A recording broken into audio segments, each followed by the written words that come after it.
The sea, its resources, and the people that reap them are an integral part of Newfoundland. We are people of the sea. The establishment of an educational institution in 1964, dedicated to providing trained manpower for the fishery and allied marine industries, was indicative of our government's belief that we must continue, as we had for hundreds of years, to depend on our greatest natural resource. The College of Fisheries, Navigation, Marine Engineering, and Electronics prepares its students most adequately to cope with one of nature's most unpredictable elements. The skills the students attain at the college make this possible.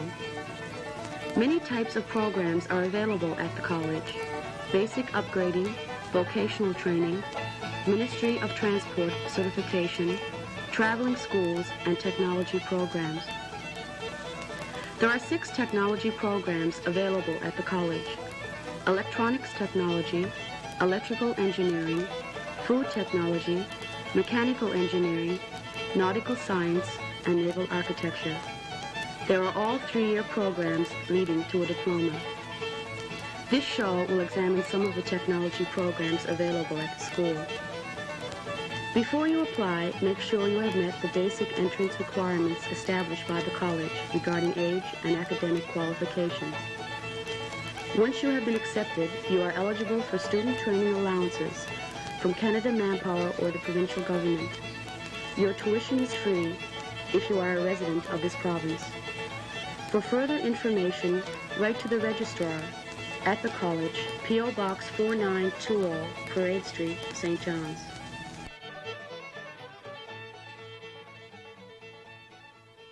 They come out here, you teach them how to take bearings on the compass, and you teach them the radar, and you teach them how to steer the boat, and how to pass the wheel from each other, and how to moor up the ship. And these are the things that they are taught, that is the beginners. So are these second-year students that are on the boat now? No, these are first-year diploma students. First-year diploma. Junior.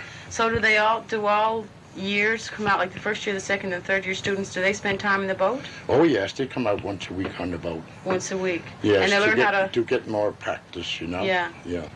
And to learn how they also operate all this equipment that's here. Right. Captain Right. Harris, so want to tell us a little bit about the various electronic equipment you have installed here in the wheel ship? Yes, right here we have the radar, which is the most important thing, I suppose, and the Simrad sounder, fish finder, whatever you mind to call it, pick up your fish and get your depth of water, so on and so forth.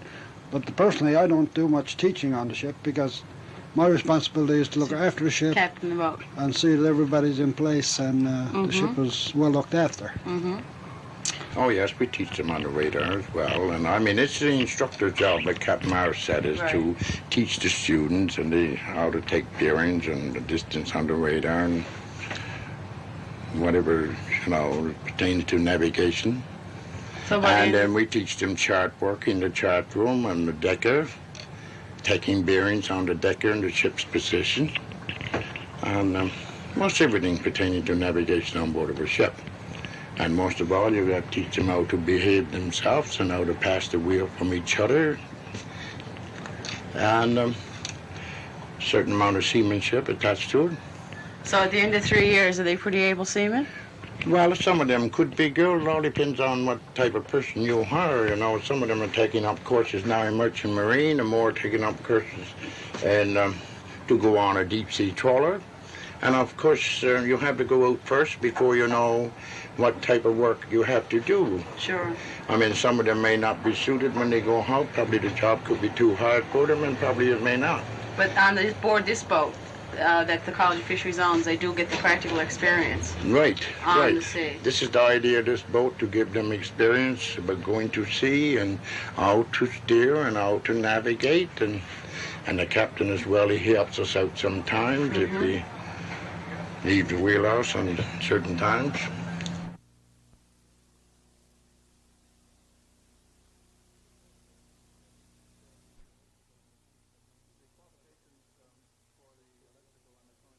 The qualifications for the electrical and electronics technology program is the same as for the other technologies. And that's grade 11 passes in English, maths, and science with a 60% average.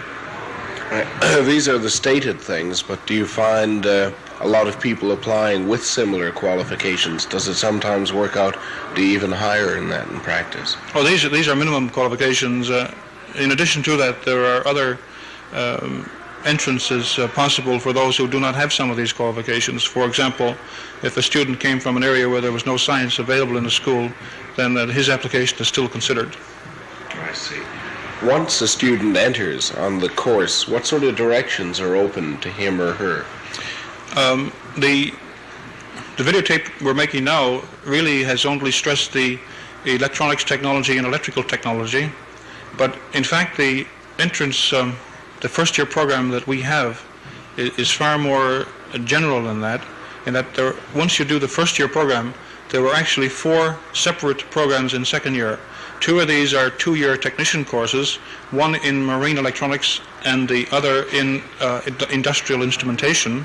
Both these courses complete in 1 further year, and the electronics and electrical technology, which is completed in 2 further years. This is one advantage that we have, I think, that if a person wants to do something in the instrumentation line or electronics line or electrical line, he has a full year in the primary program to decide.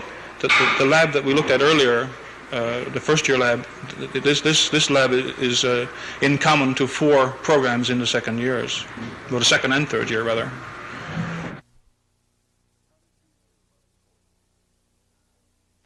How did you hear about the course? I heard from, I read the college yearbook that they put out, and I also had a brother in here 4 or 5 years ago. He told me a bit about it. All right. What did you think it was going to be like before you came in, and has that opinion changed since you have been here? I thought it was going to be a little bit harder than I did expect.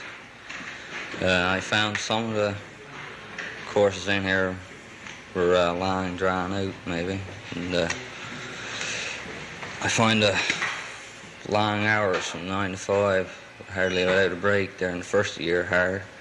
But it's getting much easier now as you get into the course. You learn about it and that. Did you know much about this in school? Do you think they let you know enough about what kind of courses are here while you're in school? No, they didn't at all. There's only maybe 2 or 3 main courses. That's all you hear about in here. But then all the little courses they're teaching in here, you don't even hear about them. It's only the big technical courses, and only a few of them then too. Suppose someone was coming to you and asking you if they should come in here and what sort of things they should look for when they come in. What would you tell them? Oh, I tell them to come on in.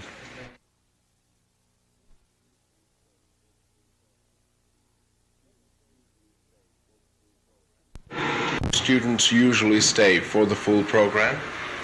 Oh yes, except for those students that leave prematurely, and not all of those are dropouts. They just leave because they find they're not interested, perhaps. Because of the 2-year programs, there are a fairly high percentage of people who register who complete. For example, last year we had, by the time we had got underway, although we had a larger number of acceptances, there were actually 44 people in class, and there's still 36 of those here now. What sort of opportunities are there for someone who does go through this program? The opportunities, I think, for the long run are good, and in many cases are really excellent.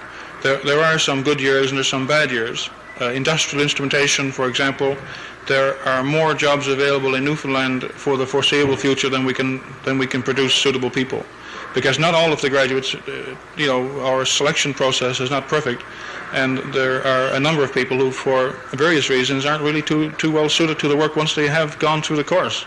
And this is something that needs to be worked on, but it's also something that the student should try and make himself very much aware of the kind of work that he's going into in the beginning, so as to avoid this problem. Do you think that most students are aware of the kind of work when they come in here? Do you think most students have an idea of what they're going to do, or do you find it rarely matches up? It doesn't often match up. Most students have a rough idea of the area in which they want to work, but they really don't know about the other alternatives. For example, there are very few, a relatively small number, who would be aware of the instrumentation opportunities. This is a big area in Newfoundland and a growing one, but most students are very much unaware of it. those that are aware of it are usually aware through relatives, possibly brothers or something like that, or other relatives who have gone through similar programs in the past and are now doing that kind of work. But the average student is really not too much aware of what he's going to do. They might have a general inclination that they prefer electronics to something else, but they don't know necessarily what the something else is. Is this your second year now in the food technology program? No, this is my third year in food technology right now. So when will you graduate? June 6th, hopefully. Have you got a job lined up now? Yes, I do, at National Sea Products. What will you be doing there? Well, it will be sort of a makeshift sort of a job until a permanent position comes up. I worked with them last summer on quality control. And what type of the salary, does that correspond to what Mr. Whitaker was telling us? What you would command? Well, I don't know what the money I'll be making as such yet, but I hope to get around 8,000 starting off. Mm-hmm. What made you decide to come here to do the food technology program? Well, we had careers day up to the Holy Hearted Mary, that's where I went to high school. And Mr. Don Cody, he's one of our instructors, came up. And he's made this course sound pretty interesting, so myself and my girlfriend tried to come in, so we did. So you stayed? Yeah. Do you find it interesting still after 3 years? Oh yes, it's a hell of a course. It's very interesting, and there's lots of room like for further advancement in the field when you get out. So it's pretty interesting. How much time do you spend doing practical work, like here in the laboratory or over on the other side of the harbor? Would that be most of the time? Yes, most of the time. In third year, it's mostly practical. In first and second is a lot of study. But in third year, you do an awful lot of more or less food technology. Mm-hmm. What type of academic qualifications are necessary for a student who is planning on entering food technology? Well, it's the same as all the other technologies in the college, basically. They need a 60% average in English, math, and A science. Now, we prefer chemistry or physics, but we will take others because in first-year programs, we go over all the groundwork for all of them again. Mm-hmm. So, it's no disadvantage to anyone not to have those two. Is this course very demanding on the student? Ask the students, they'll tell you yes. They're always complaining about how much work they've got to do. I think it has to be of necessity because the kind of person that we're going to turn out has to be prepared to work hard when it's needed. There's times for play too, but in production and industry and so on, which a lot of these people are going to, the demands are very, very high.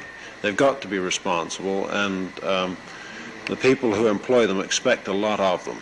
So, I make no apologies for it. It is tough, but there needs to be. What type of jobs would one expect? Oh, students from here can go into primary food inspection jobs with fisheries inspection, probably agriculture, food and drug. Most of them are in fisheries inspection at the moment. Some are in product development. One or two are in breweries as quality control personnel. We've got a chap who's going with the ice cream company this year, and he's going to be in charge of a night shift, I think, maybe moving into a higher position later on. Several are quality control or production management type personnel already in industry, and we've got one plant manager this year. So that's not too bad for a 7-year record. Mm-hmm. Most of them command quite reasonable salaries. So in what range would that be? Most of them should start this year, something better than 8,000. I don't know exactly what, because this will vary from job to job and place to place.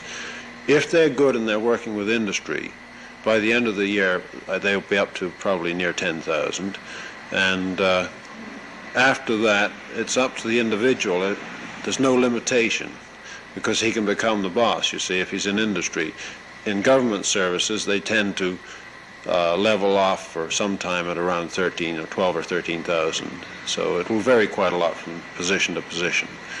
Within the 3 years, what are the fields of studies that the students would work on? Well, since we're trying to give them as complete a background in processing technology, food processing technology as possible, there's quite a lot of science. We do a lot of chemistry and some physics, some food engineering, biology, microbiology. So you can see we're pretty strong in that background.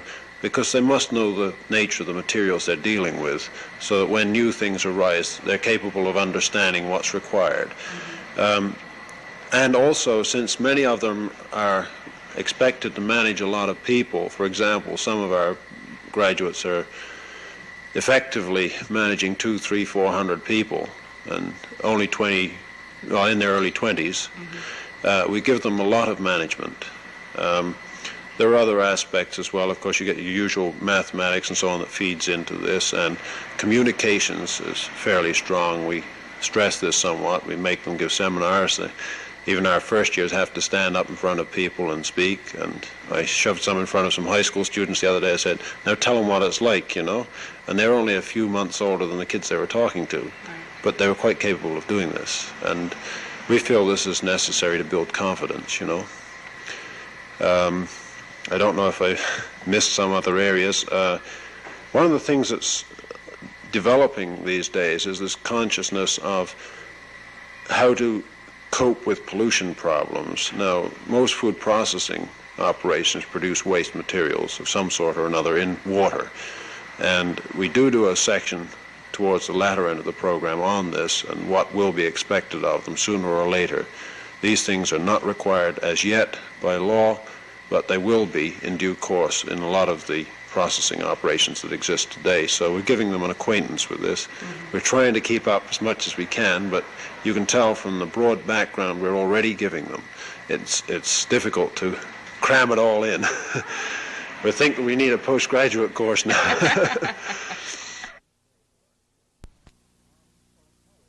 Naval architect. Well, in its narrowest sense, a naval architect is a designer of ships.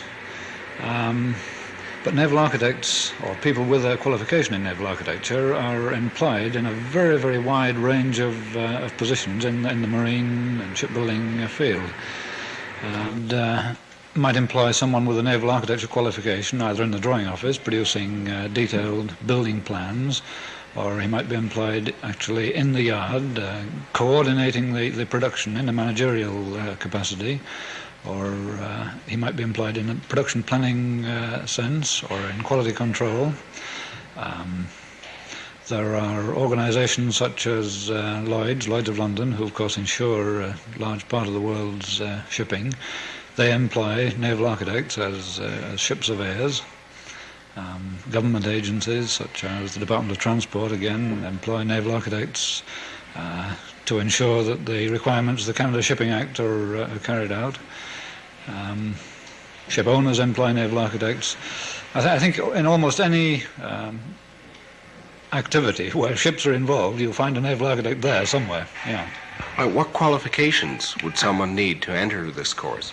Well, the entrance requirements are the same as all our other Diploma of Technology courses. That is grade 11 with a 60% average in math, English, and science. There are some personal qualifications, I guess, which are desirable. I think anyone who's going to be successful at this type of work must have an aptitude for mathematics anyway. He should have sort of three-dimensional sense of things. Of course, all our work is done with the pencil, and our language of communication are plans, and it requires an analytical mind to be able to take a three-dimensional object and interpret it in various planes. You mentioned he a lot when you said, I gather women. Are there many female naval architects? Merely male chauvinism, that.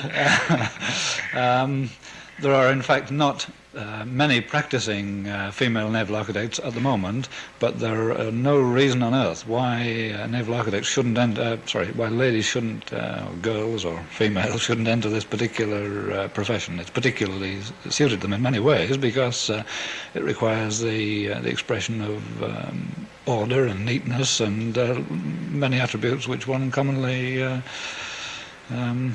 associates with a female of the kind. I know it's very difficult for International Women's Year to say something that doesn't offend in one way or another, but I think we may end up with a few apply. Are Are there many people who come into this course with a few myths about it? Do you think that students who apply generally have a very good idea of what is offered here?